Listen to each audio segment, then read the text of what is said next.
We've got a great one. It's a Thursday edition of Locked On Blue Devils, and I am so thrilled that today I get the opportunity to chat with my good pal, Steve Wiseman from the Raleigh News and Observer and the Durham Herald Sun.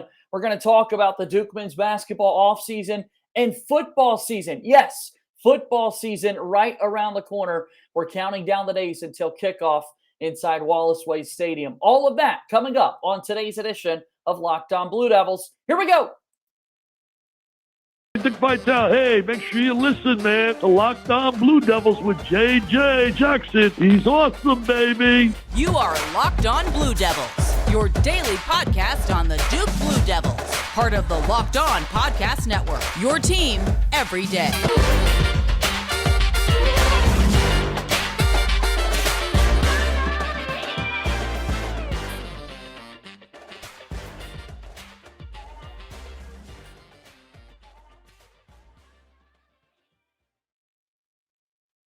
Hello, everybody, and welcome into another edition of the Locked On Blue Devils podcast. My name is JJ Jackson. So glad to have you here with us on our show today. If you haven't done so already, be sure to follow the show on Twitter at LO_Blue Devils. I'm on Twitter at _JJ_Jackson_.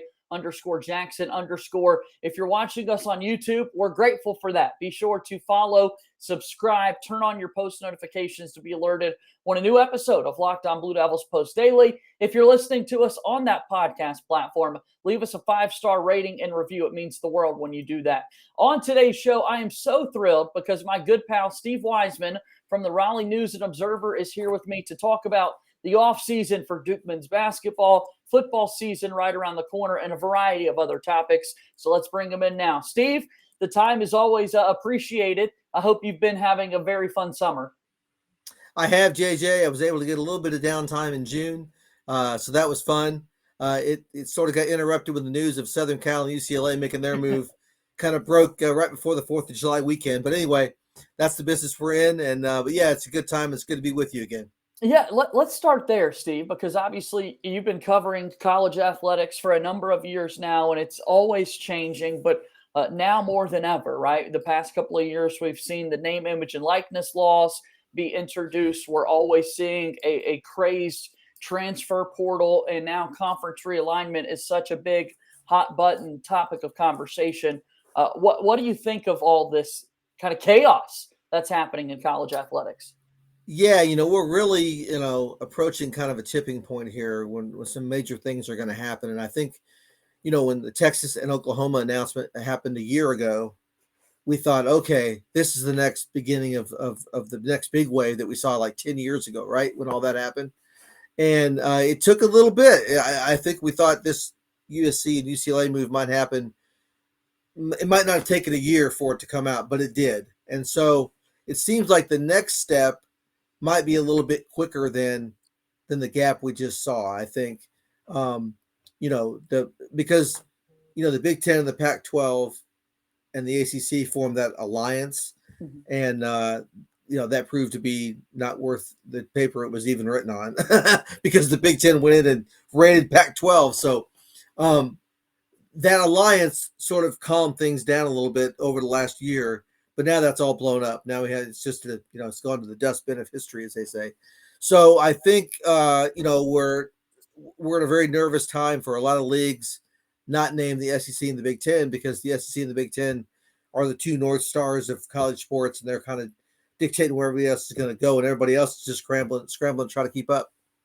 Everybody, when you talk about this, money's the big topic of conversation, and it's going to drive the sport always. And football is that number one driver. You can look at the numbers and television viewers that are there, and it certainly carries a whole lot of weight. And network TV deals are such a big thing as well. We see the ACC network now with ESPN kind of under the same umbrella that they had the SEC network start about 5 years ahead of the Atlantic Coast Conference. I mean, should the ACC feel comfortable right now with the position that they're in, or is there kind of a cause for concern?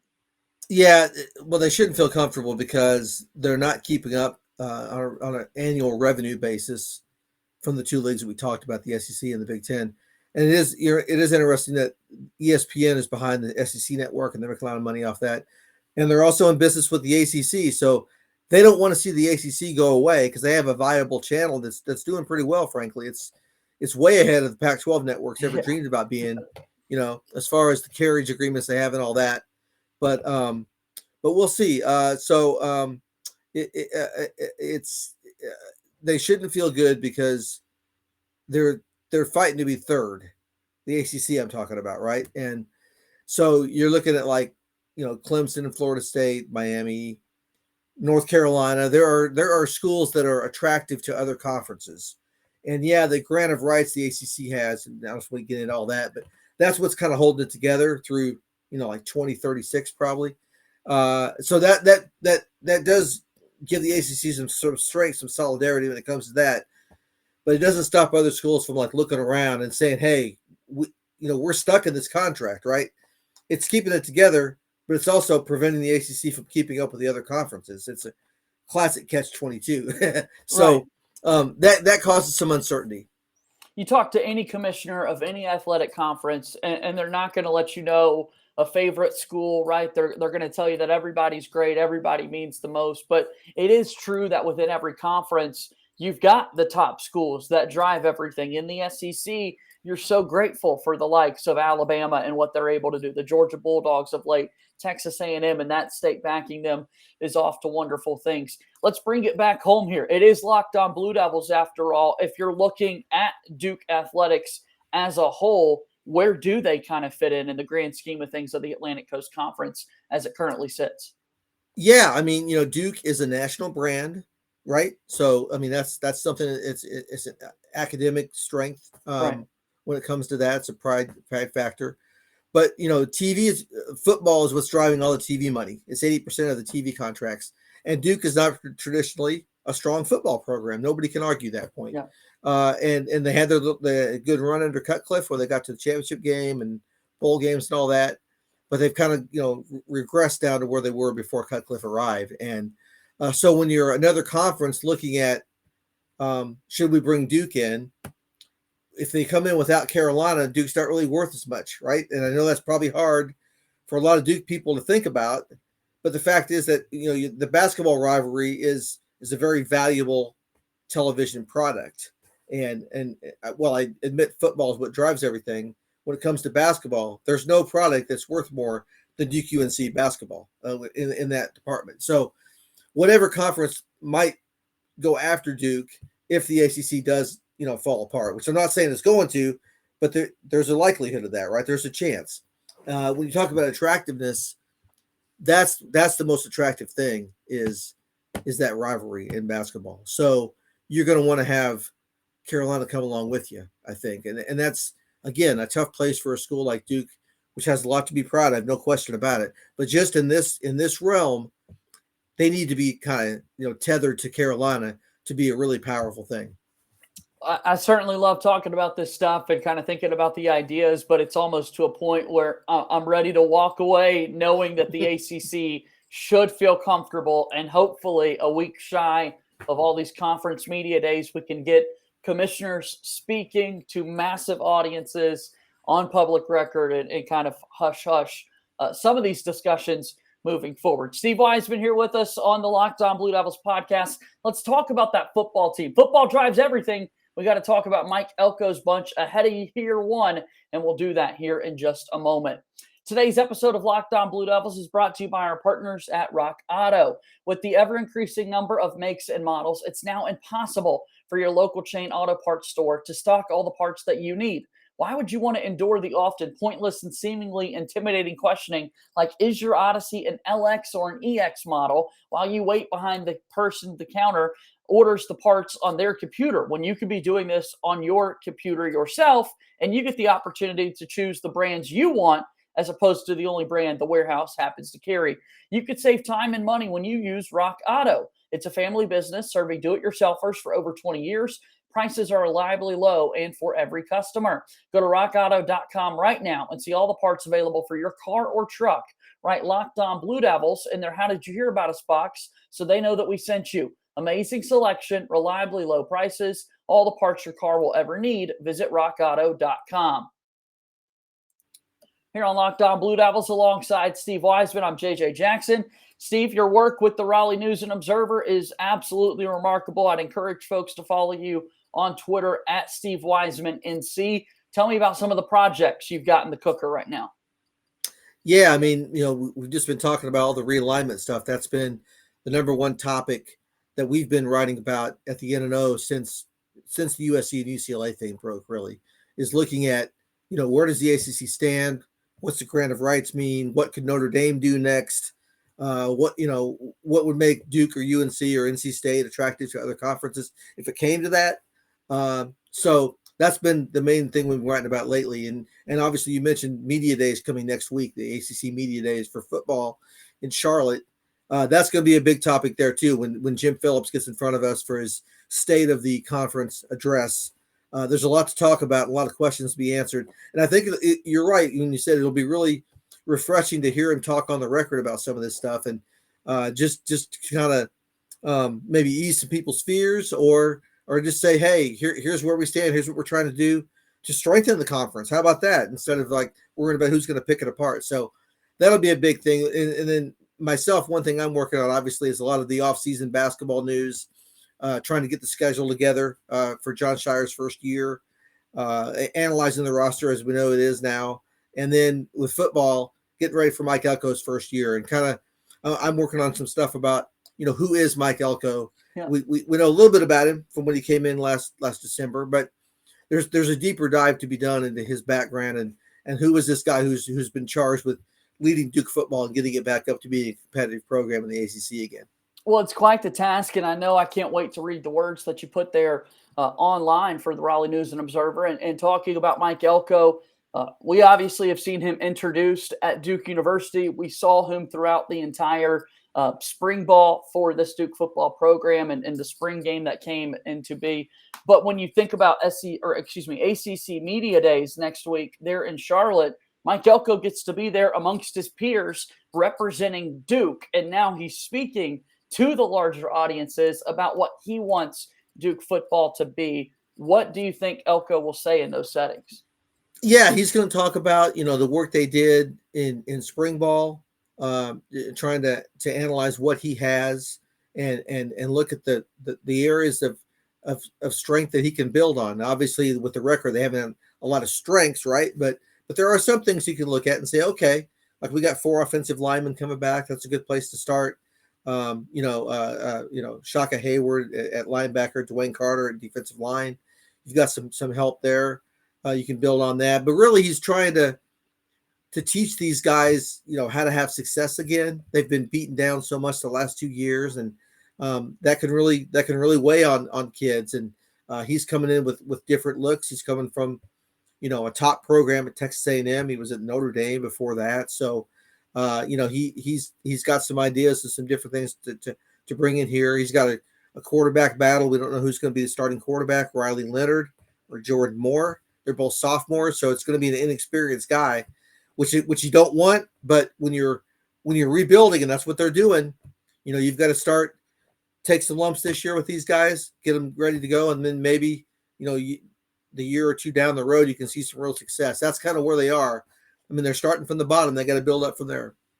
One of the biggest changes that we've already seen, and again, what David Cutcliffe was able to do for 14 seasons, that long, a sustained amount of success, so to speak, for a Duke football program is so admirable and does deserve props and recognition for what he was able to do for that program. But even still, change is a great thing for any program to experience. And so Coach Elko comes in, and what I've noticed right away is it just seems to be more energized, more like let's do this, let's bleed blue is kind of their message that they're sending out there to recruits. And on the recruiting trail, Elko and his staff have been very active. How impressed have you been so far with what they've been able to do already to high school players, which is going to ultimately help benefit your program in a couple of years, be able to sell this message that we're speaking of for Duke football? Yeah, I mean, here we're sitting here for the class of 23. They already have 25 guys committed. Sheesh. And, it's just barely after the 4th of July. So, you're talking about a program that's at the bottom of the ACC, right? Right. But he's able to come in and convince these guys to buy into what he's selling. As far as we've got new staff, we've got new things we're doing, we're gonna give you a good education. We're gonna try to win some football games too. And they're all 3 stars, right? There's no 4 or 5 stars yet. That's where Duke recruits anyway, so that's not unusual. But the fact that he's got them all in, and right now I think their class is 25th or 26th in the country. Now that's going to drop as other schools bring in more players, but still, that's a pretty good place to be. I mean, they're likely to be in the top 50 by the time it's all said and done, and that's a place Duke hasn't been regularly, in a few years here. So it's a good start. That's what you want. You're bringing in new people. You're off to a good start, and then they've got a couple of transfers coming in for this year's team that it can help out along the offensive line and maybe in the defensive backfield. So he's got a message about Duke football that is resonating on the recruiting trail. And that's a great sign, because obviously if they're sitting here with 10 recruits right now for 2023, we'd have a problem. But he's able to get out there and get some people to commit. Off and running. It's pretty awesome to see the success he's already had on the recruiting trail. We mentioned ACC Media Days again coming up next week. Mike Elko will be in attendance, and then also a couple of players will be there. Steve, do we know what players are going to be heading there for Duke to kind of represent the program, or have they yet to make that announcement? Yeah, they haven't made the announcement yet, but I think you can count on Dwayne Carter being one of them. Yeah, having been there last year. Yeah. Yes, and a captain, and he's a very strong representative of not just the Duke football program, but college football as a whole. He's a bright kid, and he's a very good player. He's got an NFL future, so that's the kind of person you want to have out there front and center, and I'm sure Dwayne's going to be part of it. Tell me about Shaka Hayward, Steve, because he's a player that's getting all conference recognition. He's the top tackler coming back on this defense. You look for just leaders and name recognition for a program. There's a question mark at quarterback, right? Mateo Durant did everything for your offense last season. He's gone off to play professional football.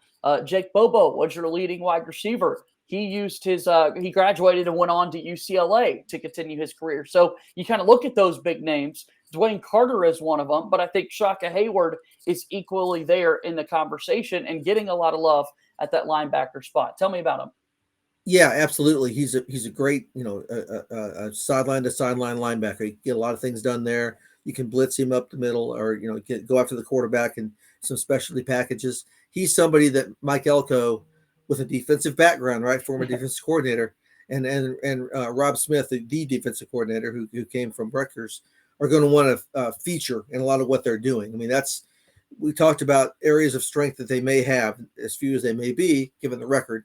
Shock is one of them, and he's somebody that can help you out, can make some havoc plays they need to have, forced fumbles, interceptions, sacks, that kind of thing. So he's somebody that, again, he has an NFL future as well, just like Dwayne Carter does. And so he's going to be a big part of any success Duke has this year.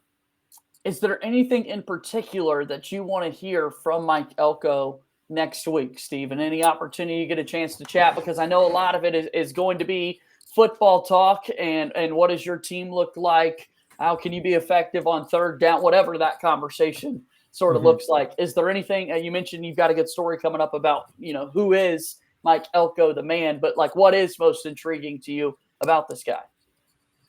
Yeah, I guess what I want to hear next week is drilling down on some things about the offense. I mean, in spring ball, again, we don't know who the quarterback's going to be, and they don't know, honestly, right now, who it's going to be. It's truly a camp battle. And so I want to hear more about that. I want to hear, because they came out of spring ball, now they've had kind of the offseason to talk to these kids more, look at film even more.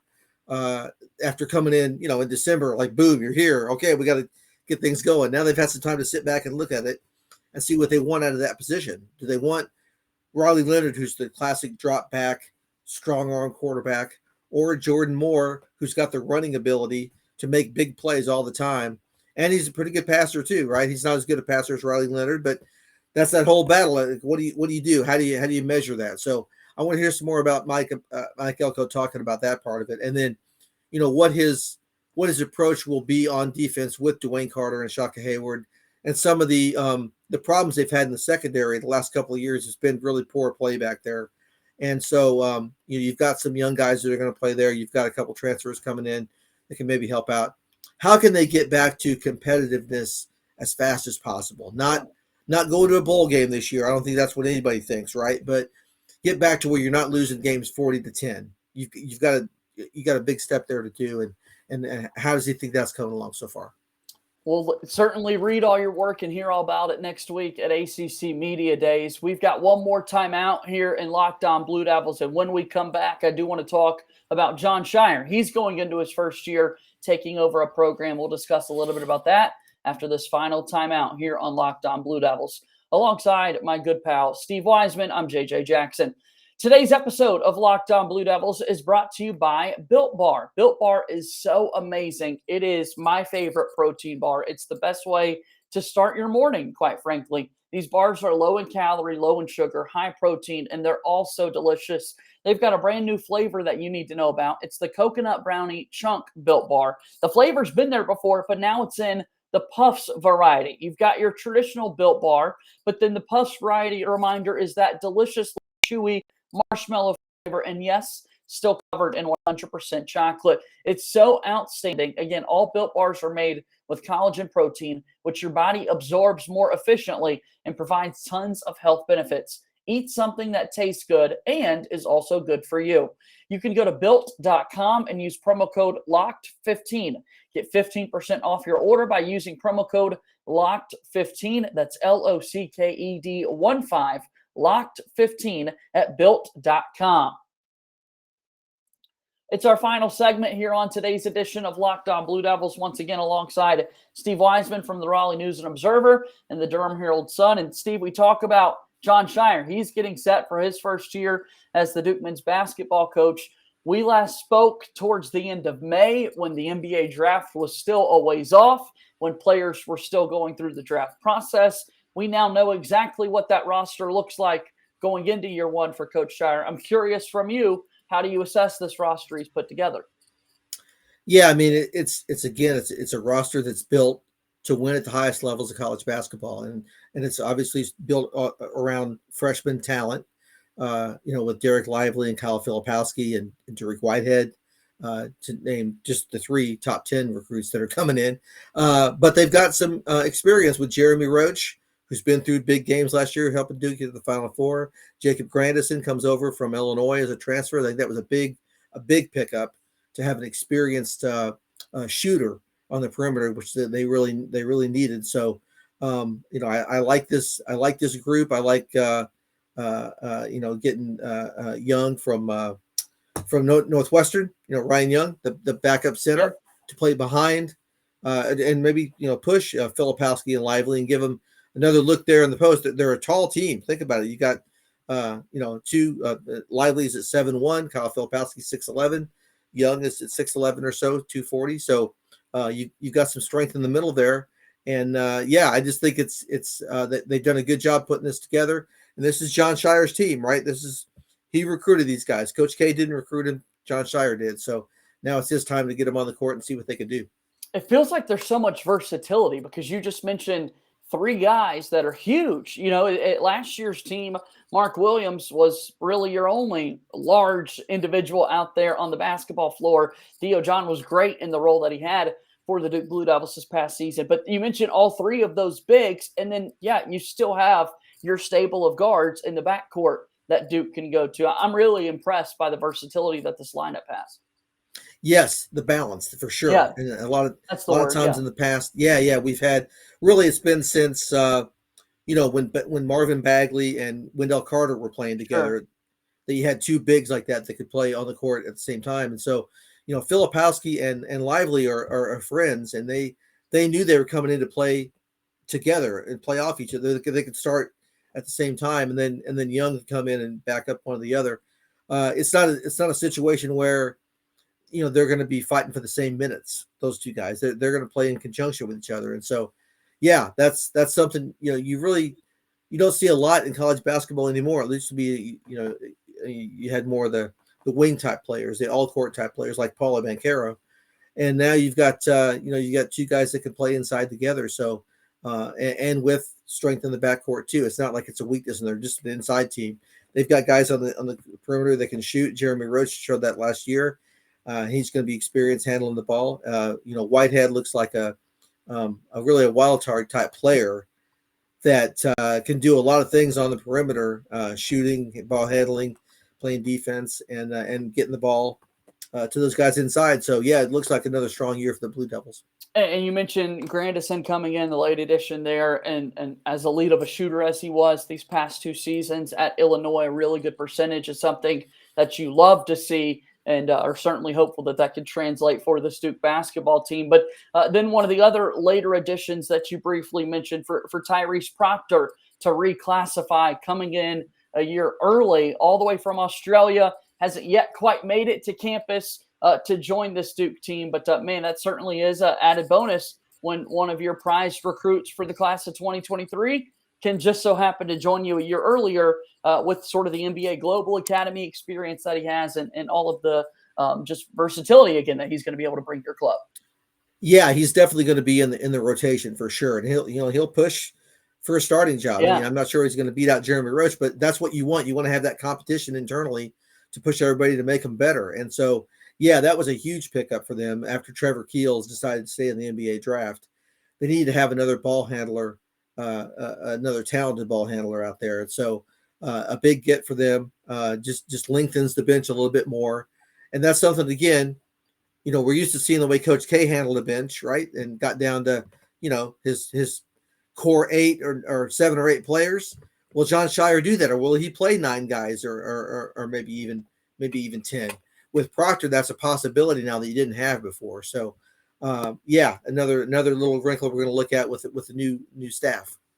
Can't wait to see how it all comes together once it's out there on the floor. It's one thing to always talk about 5-star recruits coming in and what they can project to be, but you really can walk away with a better understanding after you see them with the Duke across their chest wearing that jersey and playing an ACC competition. Steve, it's always an absolute pleasure to have you here alongside me. You got a lot going on over there at the News and Observer. You got a big podcast that you're working on there, ACC Now, with the guys there, and your work on Twitter, once again, at Steve Wiseman NC. So give me one more final plug for all the work that you've got.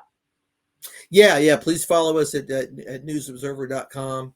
And we do have the weekly podcast, the ACC Now podcast, twice a year during the athletic year.